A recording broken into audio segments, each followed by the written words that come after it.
Sir నమస్తే sir KVR గారు. ప్రస్తుతం ఏదైతే రాష్ట్రంలో చూసుకుంటే కనుక కాంగ్రెస్ మరలా అడుగుపెట్టి ముందుకెళ్లే ప్రయత్నం చేసేటటువంటి పరిస్థితి కనిపిస్తుంది. అసలు యాక్టివ్ చేసేందుకు ఎన్ని రకాల ప్రయోగాలు చేయబోతున్నారు కాంగ్రెస్ అధిష్టానం? అలాగే కాంగ్రెస్ యాక్టివ్ అయితే వైసీపీ పరిస్థితి ఎలా ఉండబోతుంది ఏపీలో? ప్రధానంగా మనం ఒకసారి తెలుగు రాష్ట్రాలని పరిశీలిస్తే తెలుగు రాష్ట్రాల్లో కాంగ్రెస్ పార్టీ వాటి యొక్క ఎదుగుదల, అప్ అండ్ డౌన్లు, ఓటమి, గెలుపులు ఎన్ని మనం పరిశీలిస్తే 82లో ఎన్టీఆర్ తెలుగుదేశం పార్టీ స్థాపించిన తర్వాత రాష్ట్రంలో కాంగ్రెస్ ఓడిపోతా వచ్చింది. ఆ దశలో 2014లో ప్రధానంగా ఉమ్మడి రాష్ట్ర విభజన సమయంలో సీమాంధ్రులు రాష్ట్ర విభజన తీవ్రంగా వ్యతిరేకించారు. అయినా కూడా కాంగ్రెస్ ఏకపక్షంగా తెలంగాణకి ప్రాధాన్యత ఇచ్చి సీమాంధ్రను నిర్లక్ష్యం చేయడంతో విభజన తర్వాత కాంగ్రెస్ ఆంధ్రప్రదేశ్లో జీరో అయింది.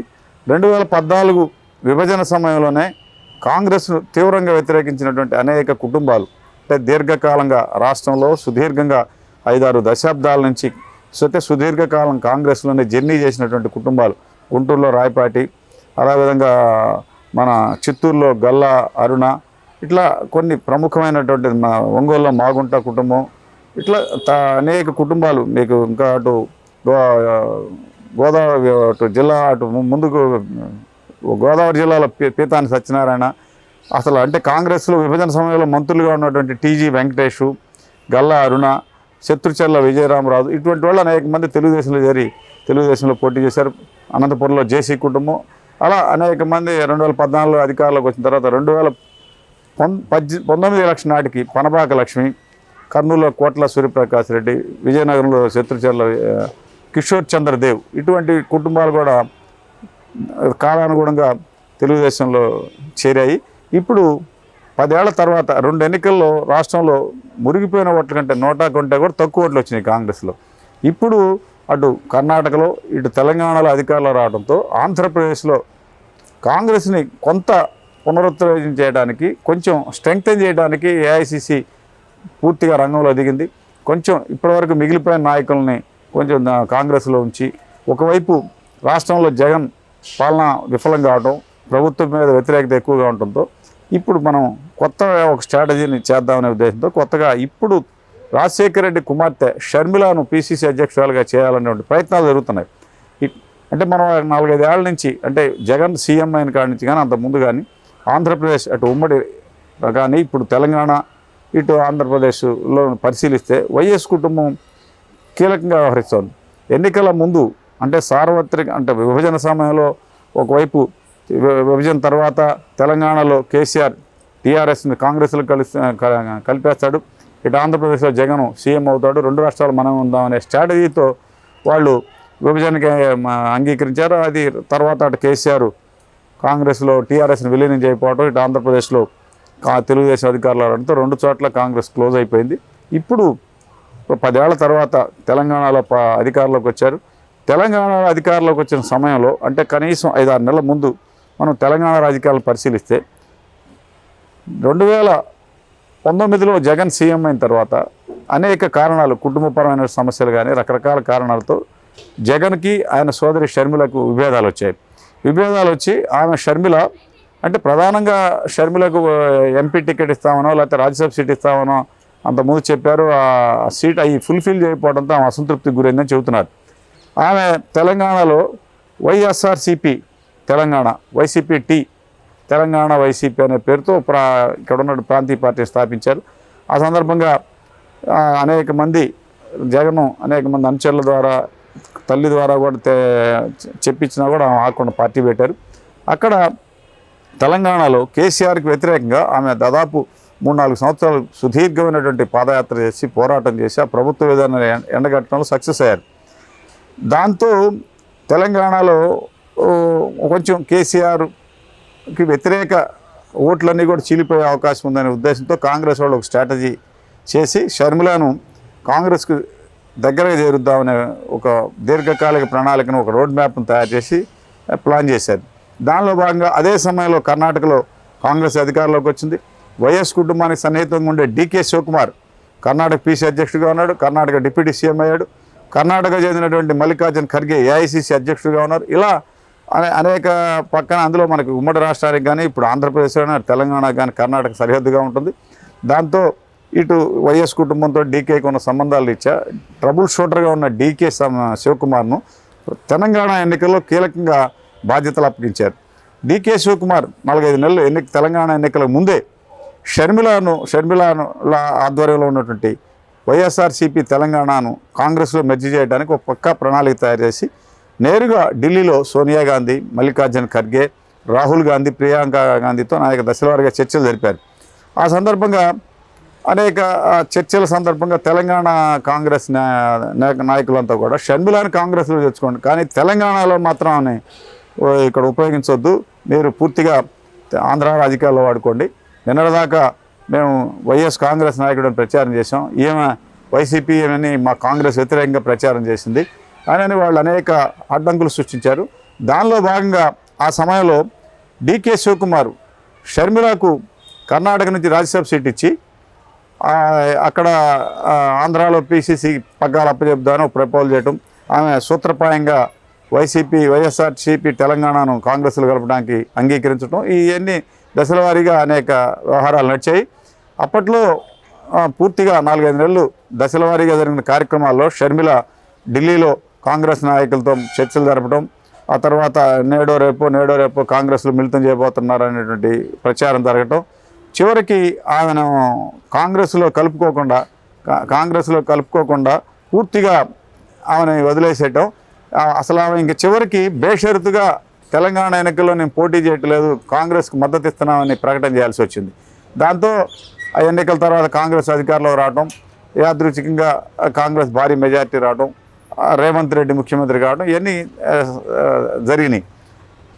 కాంగ్రెస్ అధికారంలోకి వచ్చిన తర్వాత రేవంత్ రెడ్డి అంటే గతంలో చంద్రబాబు నాయుడు శిష్యుడిగా తెలుగుదేశం పార్టీలో కీలక పాత్ర వహించినటువంటి రేవంత్ రెడ్డిని తెలంగాణ ముఖ్యమంత్రి కాకుండా చేయాలనే ఉద్దేశంతో ఇటుపక్క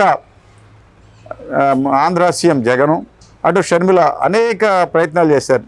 ఇక్కడ జగను తన పార్టీకి చెందినటువంటి ఎంపీ బాలశౌరి ద్వారా డీకే శివకుమార్తో లాబీ జరపడం, అటు షర్మిల కూడా నేరుగా తెలంగాణ సీఎం అయితే మేము రేవంత్ రెడ్డిని వ్యతిరేకిస్తున్నామని స్టేట్మెంట్ కూడా ఇచ్చారు. ఇలా జరిగినా కూడా ఏఐసీసీ నాయకత్వం పూర్తిగా రేవంత్ రెడ్డికి మద్దతుగా ఉండి రేవంత్ రెడ్డిని సీఎం చేసే ఇప్పుడు షర్మిలను పూర్తిగా ఆంధ్రప్రదేశ్లో పీసీసీ అధ్యక్షులుగా నియమించి ఆంధ్రప్రదేశ్లో త్వరలో జరగబోయే 2-3 నెలల్లో ఎన్నికలు జరగబోతున్నాయి. అసెంబ్లీ లోక్సభ ఎన్నికలు జరగబోతున్నాయి. ఈ ఎన్నికల్లో షర్మిలను ఇక్కడ ఉపయోగించాలి అనేది కాంగ్రెస్ ఒక స్ట్రాటజీ. కనీసం 2029 అంటే 24 ఎన్నికలు కాబట్టి 29 నాటికైనా పార్టీ కొంత బలం పుంజుకోవాలనే ఒక దీర్ఘకాలిక ప్రణాళికతో షర్మిలను రంగంలో దిస్తున్నారు. ఒకవైపు జగన్ పూర్తిగా విఫలం కావడం, 5 ఏళ్ళు జగన్ పాలన మీద వ్యతిరేకత రావడం, ఈ ఎన్నికల్లో జగన్ ఓడిపోతాడనే వాతావరణం రావడంతో వైఎస్ కుటుంబానికి చెందినటువంటి షర్మిలను తిరిగి రంగంలో పెడితే ఇప్పటి వరకు ఇంకా కాంగ్రెస్లో ఉన్నటువంటి జేడీ శీలం, కేవీపీ రామచంద్రరావు, కాసు కృష్ణారెడ్డి అంటే అనేక మంది ఇంకా పాత నేతలు కొంతమంది ఇంకా పార్టీలోనే డాక్టర్ చింతామోహన్, శైలజానాథ్, తర్వాత రఘువీరారెడ్డి ఇట్లా కొంతమంది నేతలు ఉన్నారు. వాళ్ళందరితో కొంచెం కొత్త క్యాడర్ని బలోపేతం చేసి వైఎస్ కుటుంబంకి చెందిన షర్మిలను తెర మీద తీసుకొస్తే కొంత లబ్ధి కొంచెం పుంజుకుంటుందనేటువంటి భావన ఒకటి. మరోవైపు ప్రధానంగా తెలంగాణ ఎన్నికల రోడ్ మ్యాప్ని విజయవంతం చేయడంలో ఆ రాష్ట్ర పార్టీ ఇన్ఛార్జిగా వహించినటువంటి మాణిక్యరావు ఠాగూర్ని ఇప్పుడు ఆంధ్రప్రదేశ్ ఇన్ఛార్జిగా నియమించారు. దీని ప్రధాన ఉద్దేశం ఏంటంటే తెలంగాణ ఇటు కర్ణాటక నేతలను ప్రధానంగా తెలంగాణ నాయకులను ఎక్కువగా కోఆర్డినేట్ చేసి షర్మిలని కోఆర్డినేట్ చేయడానికి ఆయన అనుసంధానకర్తగా వ్యవహరిస్తారని, ప్రధానంగా సీఎం రేవంత్ రెడ్డి షర్మిలకు మధ్య గ్యాప్ ఉండడంతో దాన్ని పోగొట్టి షర్మిలకు పూర్తిగా కాంగ్రెస్ పార్టీ పరంగా రేవంత్ రెడ్డి నుంచి తెలంగాణలోని మంత్రులు వాళ్ళందరి నుంచి పూర్తి సహకారం వచ్చే విధంగా మాణిక్యరావు ఠాగూర్ని ఇన్ఛార్జిగా నియమించారు. దీంతో మాణిక్యరావు ఠాగూర్ పూర్తిగా ఇంకా రంగంలో దిగలేదు. బహుశా ఒక వారం రోజుల లోపల షర్మిల కాంగ్రెస్లో చేరపడానికి అంతా తెర వెనక ఏర్పాట్లు పూర్తిగా సిద్ధమని చెబుతున్నారు. తెలంగాణ ఎన్నికలను మనం పరిశీలిస్తే తెలంగాణలో సిపిఐ కాంగ్రెస్తో పొత్తు పెట్టుకొని ఒకే స్థానం తీసుకొని కొత్తగూడెంలో గెలుపొందింది. సిపిఎం అసలు ఒక సీటు కూడా తీసుకోకుండా విడిగా పోటీ చేస్తే అన్ని చోట్ల డిపాజిట్ కోల్పోయింది. ఇప్పుడున్న పరిస్థితుల్లో కాంగ్రెస్ సిపిఎంతో కలిసి పోటీ చేస్తే ఒక స్థానం కూడా వచ్చే అవకాశం లేదు. తెలంగాణ తరహాలో తెలుగుదేశం పార్టీతో పొత్తు పెట్టుకుంటే 1-2 సీట్లు గెలిస్తే ఆంధ్రప్రదేశ్ శాసనసభలో ఆ పార్టీలకి కొంచెం సభ్యత్వం ఉంటే ప్రవేశం ఉంటే వివిధ సమస్యల్ని చట్టసభల ద్వారా వెలుగులోకి తీసుకురావాలని రిప్రజెంటేట్ చేయడానికి అవకాశంగా ఉంటుందనే వ్యూహాల్లో ఉన్నారు నేతలు. తెలుగుదేశంగానే బీజేపీని వదిలేసి వస్తే మేము పొత్తు పెట్టుకోవడానికి సిద్ధంగా ఉన్నామనే సంకేతాలు పంపారు. దానిలో భాగంగానే ఒకవేళ సిపిఐ ముందుకు వస్తే 1-2, సిపిఎం ముందుకు వస్తే 1-2, తర్వాత కాంగ్రెస్కి కూడా 1-2 అసెంబ్లీ స్థానాలు ఇచ్చి పొత్తు పెట్టుకునే పరిస్థితులు ఇప్పటివరకే ఉన్నాయి. ఎందుకంటే మరోవైపు జనసేనతో కలిసి తెలుగుదేశం పార్టీ మిత్రపక్షంగా వైకాపా వ్యతిరేక ఓటు చీల్చుకుండా ఒక ప్లాట్ఫామ్ క్రియేట్ చేశారు. జనసేనతో పాటు సిపిఐ, సిపిఎం, కాంగ్రెస్ కన్నా పొత్తులో ఉంటే 3 రోజులు 6 సీట్లు అడిగే అవకాశం ఉంది.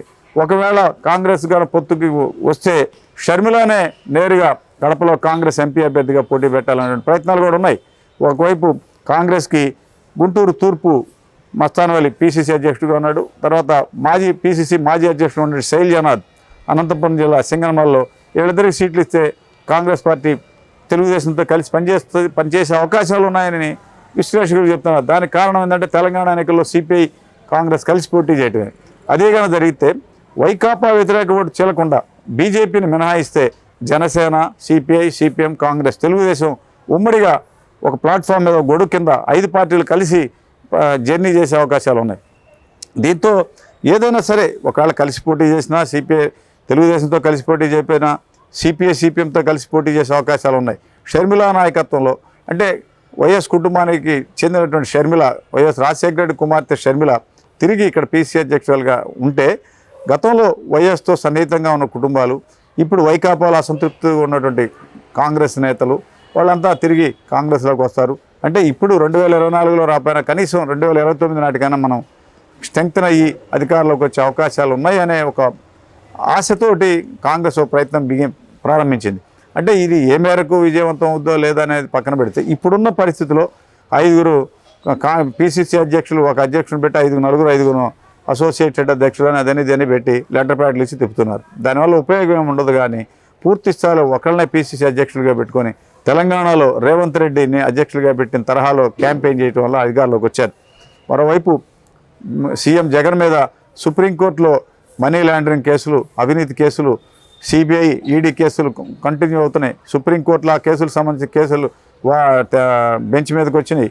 మరోవైపు వాటితో పాటు ప్రధానంగా ఇప్పుడు కొత్తగా వచ్చినటువంటి ప్రజాప్రతినిధులు ఉన్న కేసులన్నింటినీ కూడా ఎన్నికల లోపల తేల్చాల్సిందే అనే సీజే అంటే చీఫ్ జస్టిస్ సుప్రీంకోర్టు స్పష్టమైన ఆదేశాలు ఇవ్వడంతో జగన్ మీద ఉన్న కేసులన్నీ ఇప్పుడు తెర మీదకి వచ్చాయి. అవన్నీ కూడా వస్తే ఒకవేళ జగన్ కన రేపు ఎన్నికల్లో పోటీ చేయడానికి అనర్హుడు అనేటువంటి ప్రకటన వచ్చిందనుకో, అప్పుడు ఆల్టర్నేటివ్గా షర్మిల నాయకత్వంలో కాంగ్రెస్ బలపడుద్ది. ఒకవైపు వైకాపా వైఎస్ కుటుంబానికి సన్నిహితంగా ఉన్నటువంటి కేవీపీ రామచంద్ర ఇంకా కాంగ్రెస్లోనే ఉన్నారు. ఇట్లా వీళ్ళందరి ద్వారా మళ్ళీ తిరిగి ఈ రాష్ట్రంలో కాంగ్రెస్ని ఒక ముందుకు తీసుకోవాలనే ప్రయత్నాలు జరుగుతున్నాయి. ఈ ప్రయత్నాలు ఏ మేరకు ఫలితాలు ఇస్తాయి అనేది కొంచెం కాలమే నిర్ణయించాల్సి ఉంది. ఇది దీనికి సంబంధించినటువంటి అంశాలు. థ్యాంక్ యూ సార్ కేవీఆర్ గారు. ఇది ఏపీలో కాంగ్రెస్ బలోపేతం చేసేందుకు పెద్ద ఎత్తున అధిష్టానం ముందుకెళ్తున్నటువంటి పరిస్థితి. దీనికోసం షర్మిలను కావచ్చు, ఏపీలో పీసీసీని కావచ్చు బలోపేతం చేసేందుకు బలమైనటువంటి నాయకత్వాన్ని ముందుకు తీసుకెళ్లే ప్రయోగం కూడా చేయబోతుంది. 2029కి అధికారంలోకి వెళ్ళేటటువంటి విధంగా ప్లాన్ చేస్తూ 2024కు ఉనికి అంటే కనీసం టీడీపీతో పొత్తైనా పెట్టుకొని ఏదైతే ఒక కూటమిగా ఏర్పడి ఆ కూటమి ద్వారా అయినా కనీసం రాష్ట్రంలో 2 నుంచి 3 సీట్లకు సంబంధించి పోటీ చేసి గెలుపొందాలనేటటువంటి లక్ష్యంతో ముందుకెళ్లేటటువంటి ప్రయోగాలు తెర వెనుక జరుగుతున్నట్టు కూడా తెలుస్తున్నటువంటి పరిస్థితి. జగన్మోహన్ రెడ్డికి కేసులకు సంబంధించి కావచ్చు, అలాగే అసంతృప్తి నాయకుల ద్వారా కావచ్చు కొంత ఇబ్బందులు ఎదురవుతున్న పరిస్థితుల్లో దాన్ని సొమ్ము చేసుకొని ఏదైతే గతంలో సాంప్రదాయిక కాంగ్రెస్ ఓటింగ్ ఏదైతే ఉందో అది ఇప్పుడు వైసీపీలో ఉన్న నేపథ్యంలో వాళ్ళందరినీ కూడా వైఎస్ ఫ్యామిలీ ద్వారానే ఓట్ బ్యాంక్ చీలిన పరిస్థితి, ఓట్లు కోల్పోయిన పరిస్థితి, ఉనికి కోల్పోయిన పరిస్థితి కాంగ్రెస్. అదే వైఎస్ కుటుంబం ద్వారా షర్మిల నాయకత్వంలో మరలా ఏపీలో ఉన్నటువంటి తమ ఓట్ బ్యాంకును, తమ నాయకత్వానికి సంబంధించి తమకు సంబంధించిన క్యాడర్ను మరలా పుణికిపుచ్చుకునేటటువంటి ప్రయత్నం కాంగ్రెస్ చేయబోతుంది అనేటటువంటిది కేవీఆర్ గారు విశ్లేషణ ద్వారా తెలుస్తుంది. నమస్తే. ఇది ఈరోజు టాపిక్. మరో టాపిక్తో మళ్ళీ కలుద్దాం. నమస్తే.